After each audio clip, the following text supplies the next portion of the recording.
Welcome back, everybody. It's another episode of Sound Family Dwelling. I'm your co-host, Chris Angel, here with our host, Mark Jacobson, and our very first guest, Mark.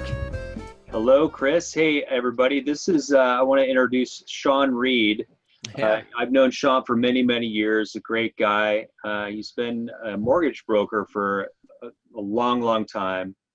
And so I wanted to just bring him on and have him give us some insights and some of his knowledge on various aspects of the loan business or getting a mortgage and things like that. So anyway, Sean, I'll kind of defer to you once you give us a little bit more about you and your backstory. Sure, happy to be here with you guys. So, as I said, my name is Sean Reed. I'm a mortgage banker, mortgage broker. I've been in the business for a little over 15 years, so I've seen good times and tough times in the industry. And I've done just about every kind of loan that's out there. So I've done everything from some commercial stuff to FHA and VA, conventional loans, bad credit loans, and everything in between. So I've seen quite a few different things. There's a few things that I like to do, and there's a few things that I don't like to do. But I've seen most loan types out there. Yeah, no kidding. Mark and Sean, what is one of the most common things that you see that impacts the buying process? Well, one of the biggest things that's one of the biggest mysteries is credit, credit scoring. And that's something that I had the chance to, when I first got into the business, to really learn about. I didn't have a business stream when I got into the industry. And so I kind of picked up a lot of other people's messes, so to speak. And I got to help a lot of clients who had credit issues. And I learned how to deal with credit and what it was and how it works and how to manipulate it. And so really kind of became a crusader for people to learn about credit, because it can make a huge difference in their ability to not just buy a house, but to do most things financially today. Awesome. Good for you. When I did loans many, many years ago. And I learned a little bit about, credit and how to improve the score, but mostly I would encourage them to seek a counselor. So that's great that you actually learned how to do it yourself. Where does the credit stuff come from? I mean, I've been attached to the real estate industry for 17 years, and I've never actually investigated where it came from. Like, what's the history on that? Well, so that's a really interesting story. To really go back in credit, we're going to go back maybe 100 years, maybe further. And so what you want to think of is like Little House on the Prairie, if you remember that TV show a long time ago. After School Special. Yeah, exactly. So Little House on the Prairie, there was a community store, and people would come to the community store and they would buy things, the farmers, they would buy whatever materials and things that they needed for their farm. And the store owner, I don't remember his name, but a lot of time those farmers, they did not have money to pay at the time. They were going to pay out of their crops when they came, in the fall or whatever. Well, what happened with those stores is that eventually those farmers would default. They would have a bad year, something would happen. I think there was an episode where one of the friends got hurt, and so he couldn't do his crops that year, whatever it was. And so a lot of times they would default. And the problem was for the store owners, they didn't have a way really of recuperating. And what would happen is that farmer would go to a neighboring town to go to a different store owner and to buy on credit there, leaving the store owner nearby kind of hanging. So that's one little way that it started out. The other way was the same kind of thing, but in the big cities, New York, Chicago, Boston. Similar kind of things at department stores and other places where people would go and they would have a quote unquote line of credit or buy on credit of some sort. Well, the problem is that that if they didn't pay, there was no real mechanism other than maybe calling the sheriff and some things like that. And that worked sort of, but not real well. And this is what the store owners and the big community banks even, what they were looking for was a way to kind of head it off so that they wouldn't have the problem to begin with. And so the way they did that is they started sharing information. So if you think about that little store, Little House on the Prairie, that store owner might get together once a quarter or whatever with 5 or 6 other store owners in the general area. And they'd bring their ledgers with them and they'd say, here's my list of clientele and here's who's paying and here's who's having trouble.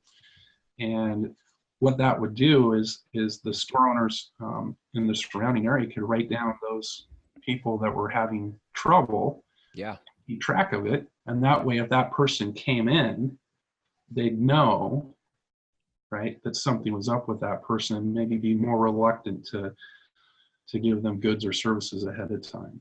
Interesting. I mean, since there was no information like that prior to that, what led those banks and store owners to give lines of credit in the first place? Well, to begin with, it was all relationship based. So thinking again of Little House on the Prairie, or another famous movie is It's a Wonderful Life with Jimmy Stewart. So that's a really good example of the banking industry and the mortgage, early mortgage industry as a whole. That character in It's a Wonderful Life, he would issue credit based on his relationship. And when there was the run on the banks in that movie, he gets up on the counter there and starts telling people about his relationship with them. And that was the key. The same thing out in the country stores and wherever else. They knew each other. These people went to church together. Their kids went to school together. They all got the same store together. Just everything in the community was all together. People knew each other's business. And certainly the banker knew the business. The banker knew the business not only of the person coming in and asking for credit, but they probably knew what the crop yield was likely to be for that piece of land that the farmer was working on, or whatever else. They would know because they have most likely a lot of the other accounts in the town that were very similar. So they could say, okay, he's going to get XYZ from me, and that's going to produce XYZ. They would know these things up ahead of time. They'd also know the character, which was critical, of the individuals, because they would see them in the community, and they would, in a small town like that, there weren't secrets, right? Everybody knew everybody else's business. It was just, you couldn't hide it. And so making a judgment or decision on extending credit to somebody was a completely different set of rules back then than what we have now. Well, in fact, a lot of the way they did it would be illegal now because it was all relationship, And so nowadays we're not really allowed the relationship kind of factor. It's all based on numbers, but back then it was all relationship. How has it changed now? Like if you look at, so you said it's quite a bit different than today. Like how would you describe it today? What tools are we using today besides relationship to try to get a sense of whether somebody's creditworthy or not? Well, the primary one, I mean, you've got a bunch of different ones. You're going to look at numbers like debt to income ratio. You're going to look at their income. You're going to look at how much assets they have in the form of money in the bank, 401k programs, and all those kinds of things. So you're going to look at a lot of different number factors essentially today, much more so than any of the relationships that they would have had in the past. Yeah. Okay. Wow. That gets consolidated into like the credit report. Like what's the credit report in all of this? So the credit report is essentially it's a report on all your debt. It's just debt. A lot of people have misconceptions that it might include things like rent, that it might be how much money you make, Got it. how much. So it's not income, it's not expenses. It's just credit lines you have open or credit lines you've had, et cetera. Yes, past and present debt. That's it really. And all the statistics, all the numbers around past and present debt. So if you were late 6 years ago on XYZ credit card, it's in there. So it's not just not your debts and what you owe, but also your payment history and how well you paid. Absolutely. And what I remember when I used to pull credit reports when I did loans, there was a 30-day column, so 30 days late column, a 60 days late column, and a 90 days late column. And I think perhaps even 120 days late. What are they looking like now? Just 30, 60, and 90. The whole purpose, going way back to the history 100, 120 years ago that we're talking about, the whole purpose back then of them sharing information all the way up to current is to figure out the likelihood, the potentiality of an individual defaulting on debt. That's what they were looking to avoid. So if information led, and so in the historical perspective, they would just share the information that they had. They didn't have any scoring algorithms. They didn't have any kind of mathematical functions. They just shared data. So farmer X country store has 20 people, clients, farmers, whatever. 19 of them have made all their payments year after year.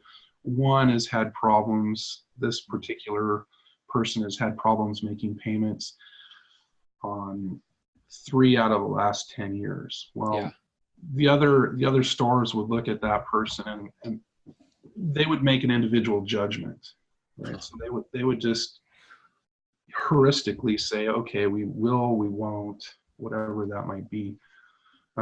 Nowadays, it's not like that. So both the information and the score is all done by mathematical equations. So it's not a heuristic guess anymore. So when you have a credit score, it's done by a mathematical equation that's based on all that data that's in the report.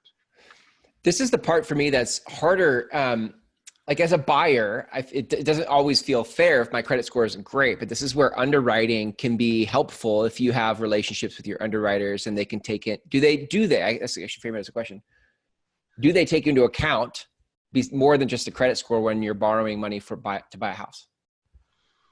Yes, I mean there's many different things that are analyzed and looked at, but there's also hard requirements. So for the most part, guidelines today are set up by Fannie Mae, Freddie Mac, HUD, the VA, USDA, and a few other entities, and they set up specific guidelines. And within those guidelines, if they have a score requirement, whatever that number might be, a relationship is not going to change that requirement. So as just an example, if it's a 600 credit score minimum and you have a 599, it's not going to make a difference. Right. The relationship isn't going to push that over. Now, with that being said, it's a little more complex than that because some of the entities, Fannie, Freddie, for instance, well, FHA is a good one. Let me use them. So FHA does not have a specific credit score requirement. However, the banks that loan the money have a specific credit score requirement for FHA loans. So FHA sets out a guideline, and then the banks add what are called overlay guidelines to those.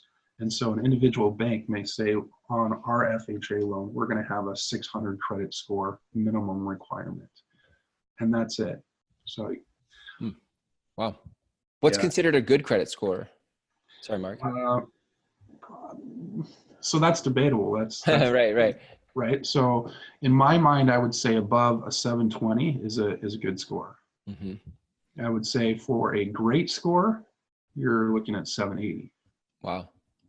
How about for decent loan rates? how low can I go before it starts getting crazy into Uh, subprime type of? It's different loan programs. So different loan Got it. programs are affected differently. So FHA is not heavily dependent on the credit score as far as rates go. Yeah. There's not a whole lot of difference between a 620 and a 700 in interest rate, maybe an eighth of a percent. Whereas, That's interesting. yeah, whereas a conventional loan, a Fannie Freddie conventional loan, a 600 and a 700 could be a 1 to 1.5% difference in interest. Wow. So huge difference. Yeah, it is huge. Hey, Sean, can you go back to the actual report here real quick? Sure. I've gotten calls from, whenever I've gone through a mortgage process myself, or buying a car or whatever, and where I've been at, or even in certain times employment questions in the past, where I would get a call saying, "Hey, we need to verify the addresses that you've had in the last 20 years." Mm-hmm. Or other things about employment. Does that stuff show up on the credit report as well? Previous addresses? I'm just wondering where they're getting that information. So anything that's on your credit report, and I can list off here in just a second, but anything that is on your credit report is there because somebody reported it. So, Okay. for example, employers have the ability to report that you're employed with them to the credit bureaus, but they're not required to, and they may or may not. So, Okay. it could very well be that you'd have an individual come in who might have, over a course of 30 years, let's say, might show 3 different employers, but might have had 10. So some will show and some won't. Interesting. The employers, though, on a credit report don't have any impact on the score. It's a non-impacting element. It's just a informational element on the score, or I mean on the report. But it's just information. It's just information. But as far as elements of a report go, or what data is on there, the first and most important piece of data is the identifying items. So in the military, in the movies, whatever, name, rank, and serial number, that those identifying numbers or elements in the credit report are your full name, your date of birth, your current address, and your social security number. Okay.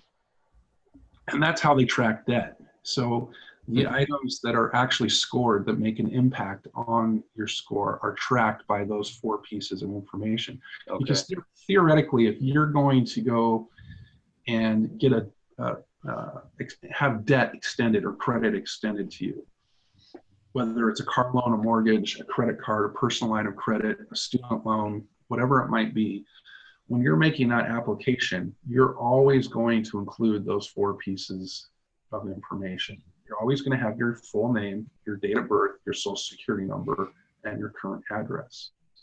Okay. And so that's how the credit bureaus, from kind of if you think in a geometric, algebraic, spatial, how do you pinpoint somebody? It's with those 4 pieces of information. Because if you just have 2 dots, right, and a line from a geometry, it's very hard to pinpoint where a person is. But if you have 4 dots space, you can pinpoint exactly where somebody is. That's what GPS is, right? From 3 or 4 different satellites, you can get an exact position. Well, with data and the credit report, they get who exactly you are by those 4 elements: name, social security number, date of birth, and address. Even with those 4 pieces of information, they still get it wrong. And people say, well, how's that possible that somebody else's debt shows up on my report if they're using those 4 pieces of information to track it? Well, that's a really interesting question. And the answer is because while they use those 4 pieces of information, if two pieces are really close, it's possible that they'll pull them onto your credit report. So, for example, if you have somebody who has the same name and lives in your same apartment complex, but you have a unit number that's different, that information, if they have a debt, or worse, if they trash that apartment and leave, and the apartment complex puts out a lien or some kind of collection against an individual, right? So there's two Sean Reeds at this apartment complex, and one lived in J9 and one lived in S22. That has a high likelihood of showing up on my credit report because two of those pieces of information are similar. Wow.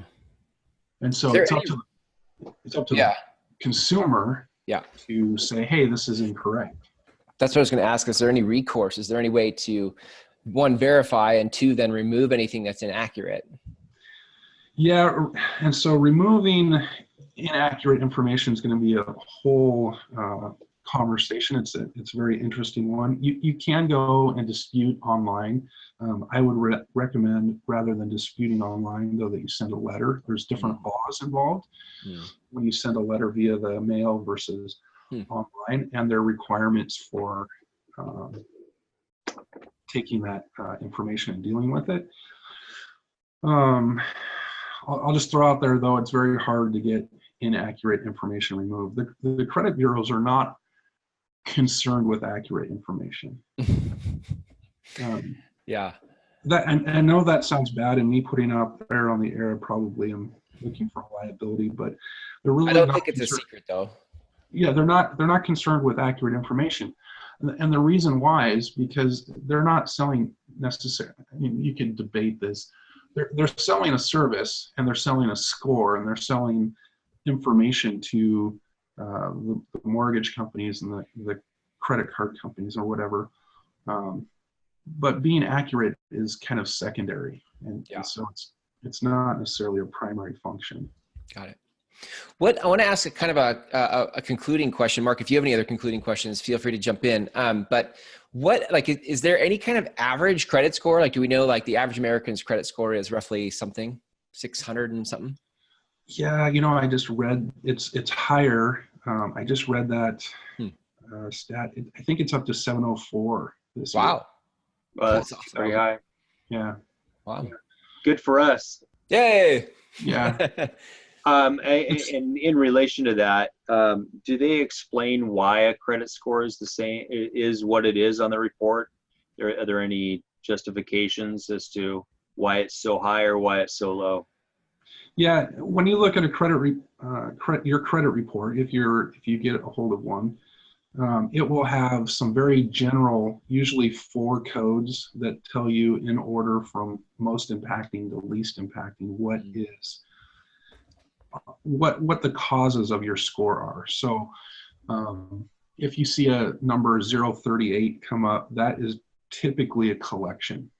So if you have a collection does a lot of damage to your credit score, versus an inquiry, and we'll talk about this a little more later, but the inquiry is usually the number 4 or sometimes the number 5 justification for your score, and so it's a lot less. And so they'll put them in order, but they're very generalized. So you'd have to know how to read the report to actually see the information necessarily, and pull the general information into a specific, it's this line item or this piece of information that's damaging my report. Okay.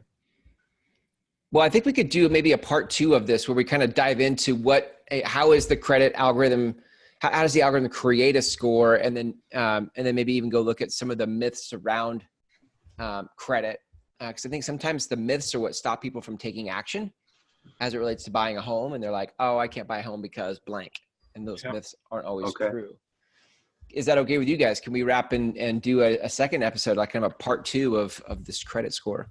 Yeah, sure. Absolutely. Sean, if people want to reach out to you and sort of learn more about their options in buying a home, like where can people connect with you? SeanReedLoans.com or SeanReedLoans@gmail.com. SeanReid. Got it. Perfect. Awesome, Sean. Thanks for being on the show today. Mark, how about let's give everybody a chance to connect with you too, since you're the host of the show here. Oh yeah, thank you. If anybody has any questions about this or would like me to help them connect with Sean, you can contact me at soundfamilydwelling@gmail.com or seattlehomes2010@gmail.com. Either one will work. Look forward to hearing from anyone. Awesome. All right, gentlemen, thank you for a great episode today. We'll catch you in part 2, where we kind of explore the algorithm and the credit score a little bit more, as well as the myths that have been preventing us from owning a home. All right, awesome. Yeah. Thank you.